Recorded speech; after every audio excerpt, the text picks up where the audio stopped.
Hey, I'm Olivia. I was blind until 2016, and today I want you to come to Halloween Horror Nights in Hollywood, California with me. This year, we're doing every Halloween attraction that we can. I'm going to Halloween Horror Nights in Hollywood. I'm doing Knott's Berry Farm in Southern California.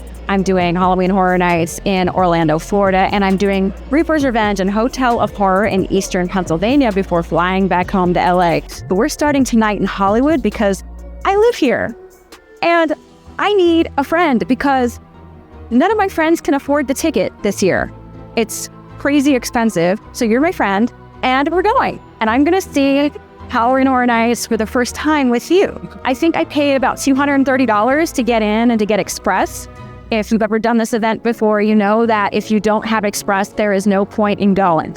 You might see one or two things if you're lucky, and it won't be a good experience for you. If you have any questions about the ticket options or any of that for Florida or Hollywood, just let me know. I'm an expert at this point. A lot of you guys may not know, but for 10 years, I was the highest read haunted attraction reviewer for the Eastern Seaboard before I moved to Los Angeles. I wrote exclusively about Halloween haunted attractions, and I covered the entire Eastern Seaboard. I really miss it. And you might ask, how could I do that when I wasn't able to see? Easy. Developed a liking for this because of the contained nature. I was able to, in this contained area, the lights, the smells, the sounds, I could see light, shape, and color vaguely. So I was able to feel like a normal person for just that one time. And even though I wasn't seeing what you would have been seeing when you go into these things, I thought I was, and it made me happy. It was one of the few times I could leave my apartment, leave my house, and feel like a regular person. When I did my reviewing, I would usually be with other people and they would fill in the gaps for me about what the light, the shape, the color meant, and I would translate it in my head and I would write. So I'm totally ready. I have the case for the camera in here. I have a running belt so that I can actually hold all my stuff. I have a charger, my phone. It's an entire misconception that if you don't have sight that you can't experience something like a movie or a haunted house. You're just experiencing it differently, through different senses and different capacity. I think the hardest thing for me to get used to was experiencing it with sight. I'm a little nervous.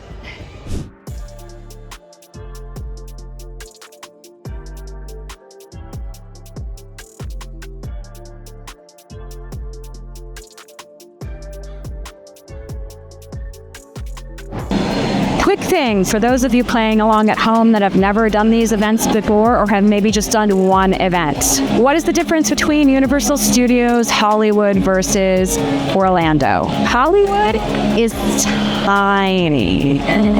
Very tiny. Florida is large. Yeah, it really is the basic difference. People who have never experienced the one in Florida, when they go there for the first time, if they've only experienced Hollywood, they're blown away. I fly every year to the one in Florida, and if I ever moved out of Los Angeles, I would not fly back here to see this one. That is the big difference. Doesn't mean that I don't love it and love what they're doing. It's just, this one feels more of a local event and less of a global destination.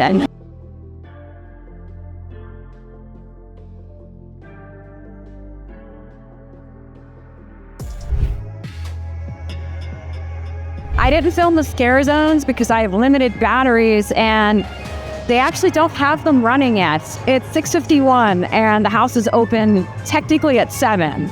So I think that's probably when the scare zones are going to open. Let's go downstairs. I always like to start at the bottom level. When I mean the bottom level, I mean the freaking bottom. Check out this view. I think it looks kind of better in person than it does on the camera. Not gonna lie. I tried. During 2021 actually, when they kind of opened the park, I would come in here. We were still kind of locked down and I would just walk up and down because it was a lot safer than where I lived at the time. That was a higher crime area. North Hollywood for those playing along at home.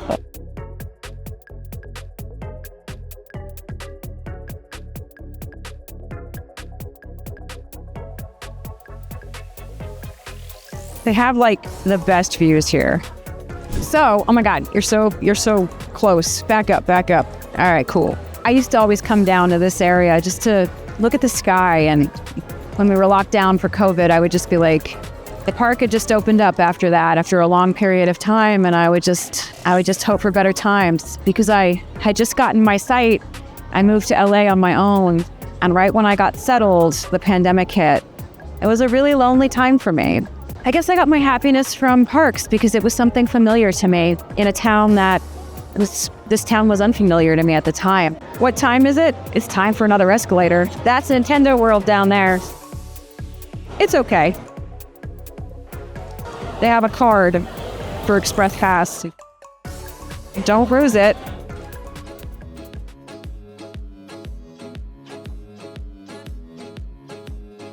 We finally got to the bottom. I always go to the way furthest in the park. Usually that's a pretty good strategy. They're telling me on the loudspeaker it's not. I don't believe that. First house is gonna be the weekends, or the weekends, or whatever. I don't know where Express is. So we're gonna go. Someone tell me if we had this same queue last year. I think we did for this haunted house because this was here last year as well. I can't remember if it was different or not. My memory is not great. But he's up there DJing in front of his head. There's 1,000 of him, or at least 10 inside the haunted house. There's a little dude in the blood, and then just a lot of other scenes that don't really tell a story or make sense. But, you know, I'm having fun because I like haunted houses. Woo, there's some eyeballs. That's the thing I did. I have to be clear that when I talk about the quality of the houses here, I'm not rating it on the same scale that I would rate other events because it just wouldn't be fair. Because it's smaller and it's not quite as detailed as the other location and some other places in America, I have to rate this one against itself because, like I said, it wouldn't be fair otherwise. That was fun. I don't know if I truly understand why the weekend has been at Halloween Horror Nights multiple years. I don't dislike it, but, you know, I didn't really feel that there was much of a story in there. I just saw a lot of images, probably from his music videos and his music, which is cool. So for me to really love something, it has to have a universe that they've created. And so they don't have to have that. You know, this just isn't one that's designed that way, and that's okay. We're down on a studio back lot now, so you can't normally come here. People keep stopping me and commenting on my typo negative shirt. I always love to wear it because, you know, if somebody knows who this band is, that they are of a certain persuasion in the scene, and I love to see it. Look at all this. You would be waiting in all of that if you didn't have Express. And all of that will fill up. There's not much competition in California, so everybody comes to this. And it doesn't have to be. It's better than it is. Now we're going to go to the Texas Chainsaw Massacre. What I love about this one is it has a queue in the front, and so this guy is doing whatever that is, he's doing it. Inside the house, there's a lot of, like, this one is more gory. It's a more gory, obviously, because the movie is gory, so I would be disappointed if it weren't, because that's what the movie's about. I'm clearly enjoying myself here, but that doesn't really tell you much because I have fun all the time. I did think this was really cool, really creepy. There were a lot of smells in here too, which is pretty gross, and I have no idea how the scare actors handle that. So that one was a lot better as far as what I would expect of a haunted house. I felt bad because one of the actors in there was really trying to get into my shot, but I messed up the angle of the camera, so I don't think I got him. That one exited back through the weekend's haunted house, but yeah, I really preferred the Texas Chainsaw Massacre's house. But again, it's a smaller scale than you're going to see in other places, but the heart in there and the idea of story was a lot more prevalent than in the weekend's house, so I really enjoyed that. And the actors were just on point. Fun times. I gotta say, one thing that really struck me in the Texas Chainsaw Massacre's house, because it was a little brighter in some points, how incredibly clear everything is to me now. I'm like, every once in a while I get just smacked with this idea of, holy shit, I can actually see. Wow. I would have enjoyed that before having my sight, but now it's kind of like, there's so much to take in. It was overwhelming for the first 5 years after I got my eyesight, but now still have a lot more to get used to, but I'm used to it. Now I'm at Monsters Eternal Bloodlines. I'm especially excited about this one because this one has my girl, the Bride of Frankenstein. Wish my brother's death, that the hands of Braxton has told him, but as God is my witness, I will take my revenge. Okay, so we're going in the Van Helsing crypt, I guess. And each room had a black hole that kind of told you the story, but I still wasn't quite able to follow what was going on. There's no actors in this room. Like, I don't know where they were supposed to be. This is the end. We cut through quite a bit, but a lot of the rooms were empty. I really did enjoy this part. I love it when they play two actors against one another, but as you can tell, there's just a monitor, like, big whoop. I don't understand. But anyway, I love when they build upwards. There's bats, and there's my girl. There is the Bride of Frankenstein. Oh yeah. I mean, I don't know what exactly, I guess she was shooting at that guy. I have no idea, but that's pretty cool. And this is the final scene where Van Helsing's daughter gets beheaded, but you can see how quickly they have to reset because she puts the head literally back on. I will admit to you, I am biased. Anything with the Bride of Frankenstein in it, I love. That's my girl. That said, I think a lot of the rooms didn't have actors in it when I went through. And one really dumb thing, I paid $230 some to get in, but the pass doesn't let me go through a second time. That's one thing I really hate. I think if you have Express, you should be guaranteed to see the show. They should not be putting people through when there's not actors in every room, but I don't give that one a great review just because 2 or 3 rooms were kind of empty. I just don't think that should happen. That's a very bad guest experience at the $230 price point. But I really love the concept. I really do. I think this is one of the best concepts they have actually had in a long time. But again, I'm biased. I'm not a drink person, so let's check this out.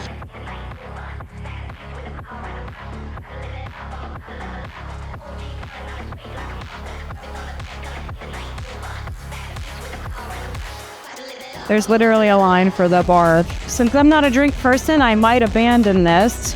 What I was saying is one thing about theme parks is I don't tend to eat the type of food that they serve here, and I actually don't drink.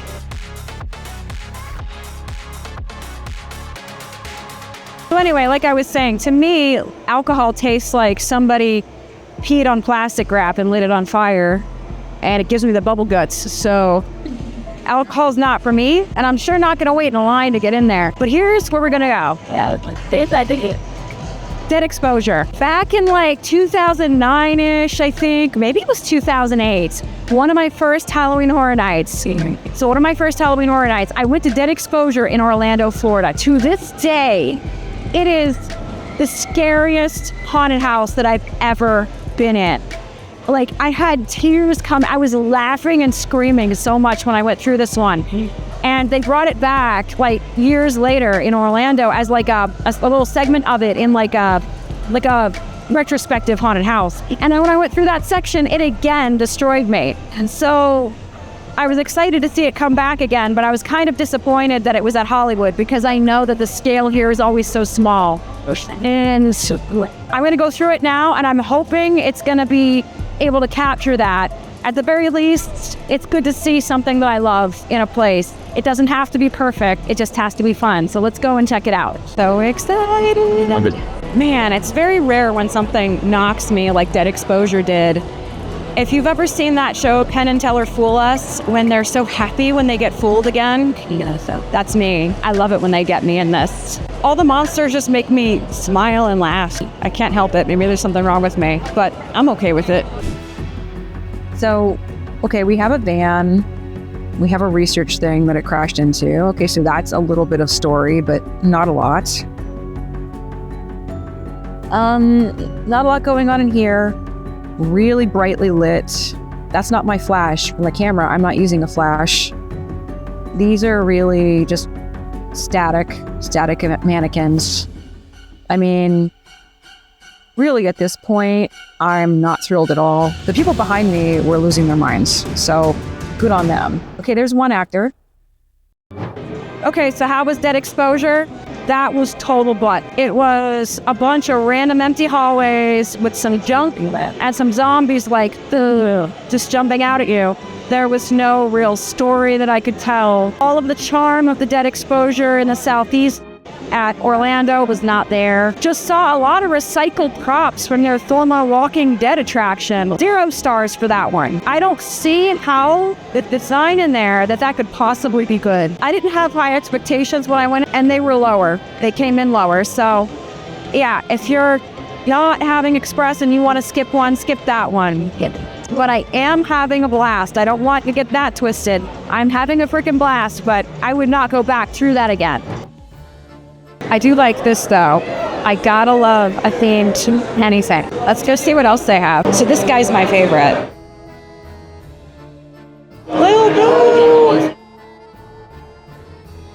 Oh my gosh, you guys, they have my girl. Is it? It is. Boom. A+ for having merged for my girl, the Bride of Frankenstein, but failing grade for whatever that was. That cookie felt hard and gross, and it kind of looked like a messed up Hostess cupcake, the one with the white swirls in the front. I think they can do better, especially for, let's see how much it cost. There's no price on it. Oh, wait, I'm gonna have it here. No, yes, no. There's no price on it, but I bet you it's not $1. However, this little booth thing, I want. My question is this: what do you do with a popcorn bucket? I get the concept, like it's a bucket for popcorn. As much as I love Lil Boo, if I bought this, I would just end up donating it to Goodwill like in a year, because my apartment's only 500 square feet, like, but I love you, Lil Boo. So there's one thing I wish they would do here. I wish they would have mobile ordering.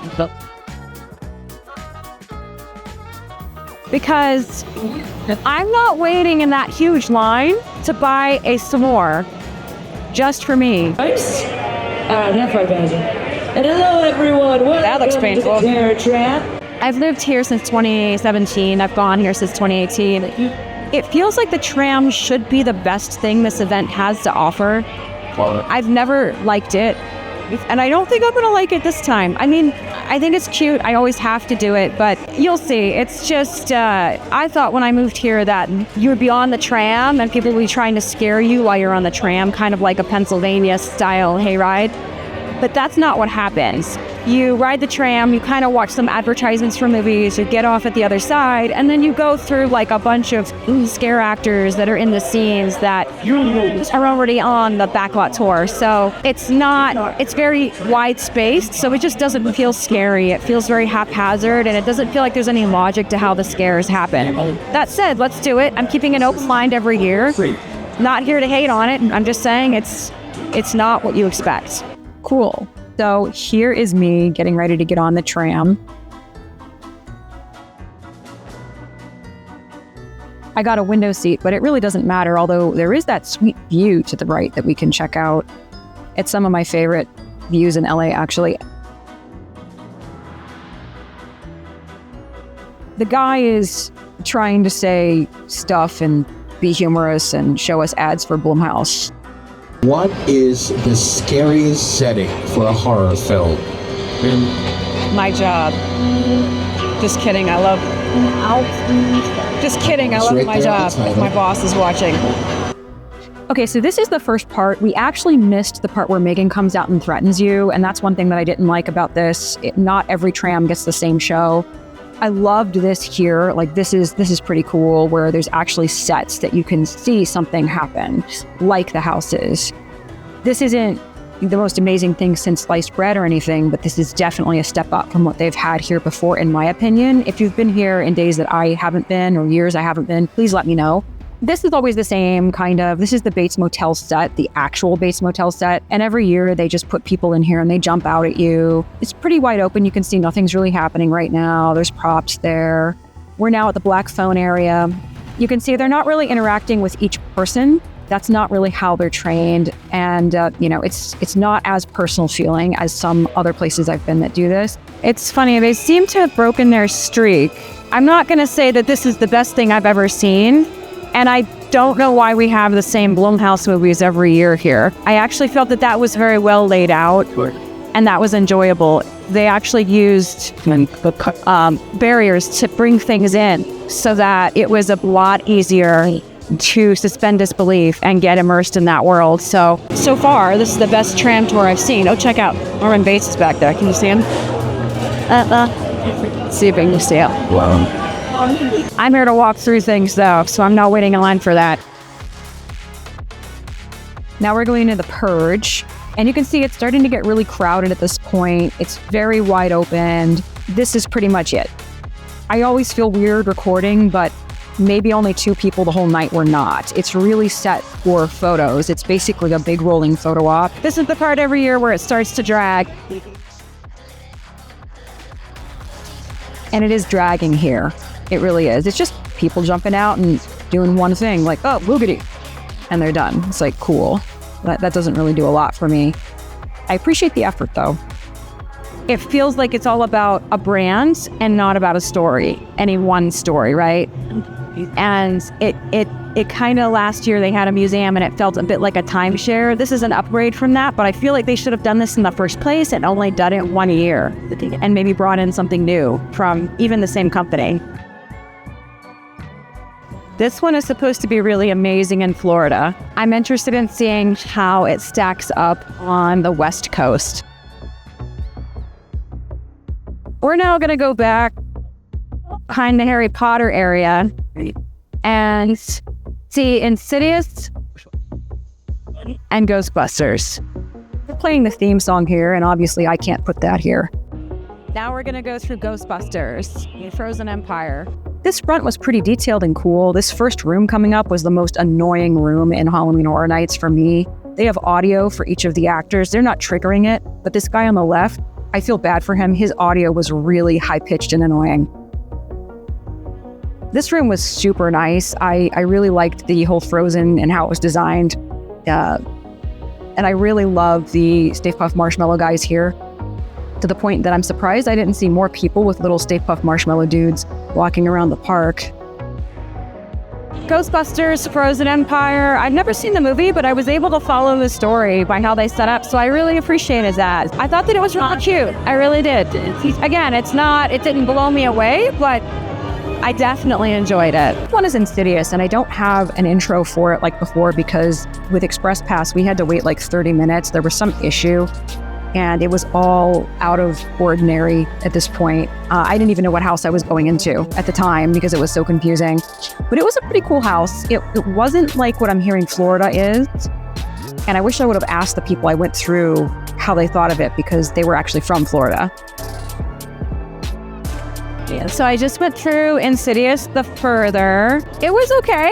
A lot, this event loves to do the black hallway with the curtains and the things jumping out at you. Like, I'm not familiar with the movie really, so I wasn't really able to follow it as much, but it was okay. We're gonna go into Latin American monster's house. The Nightmares of Latin America. Because again, I decided apparently not to take Spanish and to take Japanese in high school, so I can't pronounce Spanish without embarrassing myself. But we're gonna go to the haunted house because Mexico is awesome.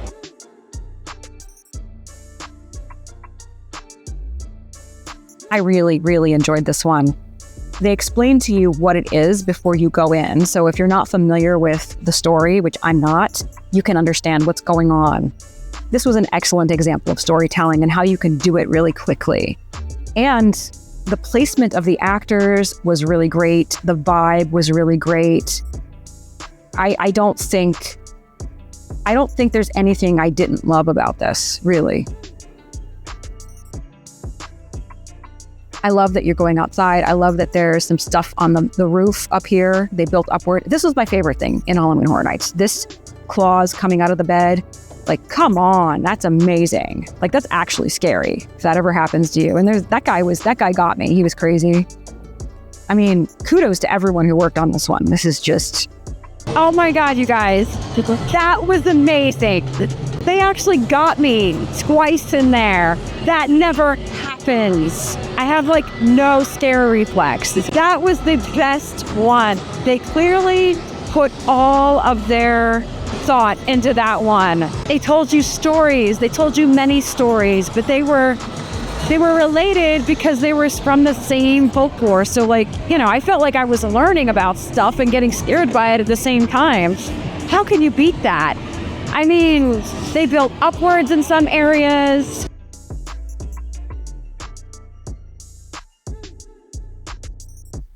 Yeah, I wish I spoke Spanish, and I'm going to have to, I think, start studying it. I want to know what the skeleton said to me. weirdest excuse for taking Spanish ever. These are the scare zones. I really love about this park one particular thing, and that's that they have worked in the local Mexican culture into this event. I just think that's phenomenal. They really seemed to put a lot of work into that one.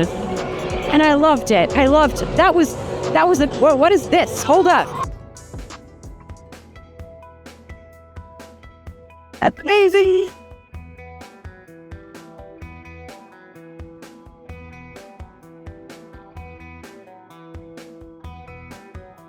Love this idea of a Mexican beer garden type area. This doesn't change a lot year to year. This is the main bar. There's food right next to it. There's plenty of places to just hang out.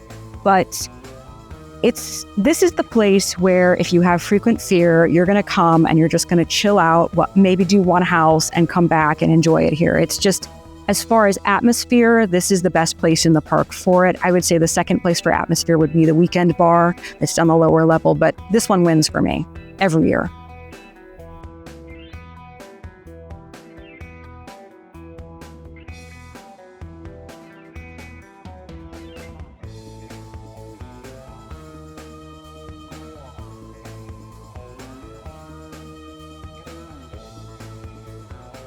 I freaking love this little guy. Okay, so this is the one that I've been looking forward to out of everything, everywhere for the whole year. It is the haunted house based on the movie A Quiet Place. While I have not seen that movie, this is the only haunted house that I know of that has deaf scare actors employed. And they use ASL, American Sign Language, in the house. I love everything about this concept, and I really want this to be amazing. So let's go and do it. We got stuck here for quite a bit, and at this point I was a little annoyed because I couldn't see everything in the queue. I did think this was cool. It did look like some of the actors were using sign language.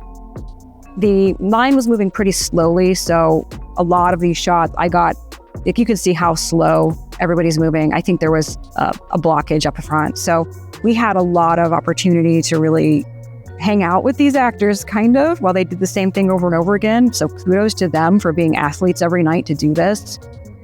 I really want to see this movie now. I kind of wonder if it's good because, I mean, I hadn't even heard of it, I don't think. But I live under a rock, so that doesn't say anything. I did enjoy that one conceptually. I really did. I enjoyed the commitment that the actors had and the fact that there was ASL throughout. What I thought could have been done better, there is a video in the beginning where somebody is talking to you in ASL with subtitles, and it's on the queue. But the problem with it is the line, if you're an express, it goes so fast that you're not really seeing that video. Hilariously enough, I guess, or funny enough, I'm vision impaired still a little bit, and the subtitles were a little too small for me to read at the pace that we were going past it. They should have projected it on the front of the facade because there was a bit of a delay to wait while we got in there. And I kept thinking, I'd love to see that video that we just walked right past, but it's not in the loading area right in front of the house. So logistically, they could have been a lot better with this, but I love that they have this. I really want to see more disabilities represented in horror. I just think it's such a great thing. Having been blind before and now having sight, I just feel, for me, I feel like my life was kind of horrifying in how I transitioned in and out of that, and learning how to perceive the world in a different way and having what I expected not exactly be what happens. Personally, as somebody with a disability, I think that's, as long as it's done respectfully, I think that's a good thing to explore. I do. And I think that what horror does for us is it helps us explore our fears, conquer them, and maybe understand them a little better. But that's just me. Also, look at this weirdness. LA is now humid. Look what it's done to my hair. It's like, I'm getting like the puff thing going on, and you know what? I don't care. It's been 5 hours. It's non-stop. and I managed to do every house. I didn't do any of the shows, but I am too tired, and I have Thai food waiting for me at home. I'm gonna call this one a success. First stop for Halloween this year. It went well. It really did. Definitely, I think Dead Exposure was most disappointing one. Latin American Monsters was the best one. I had fun in every single one. I really appreciate you coming with me. It's really good to have a friend like you with me, helping me through this, because I am quite literally navigating by myself with eyes that have lens implants in them that allow me to see. It's just super cool. I want to thank you for being there, and I hope to see you on the next one. I don't even know what else to say. I am so tired. I don't even know if I have enough energy to walk over to get my lift. Wow, what a night. Also, please put in the comments if there's anything else that you would like me to do. By the way, follow me on Instagram, and if you do Facebook, follow me on Facebook. See you later. Happy Halloween.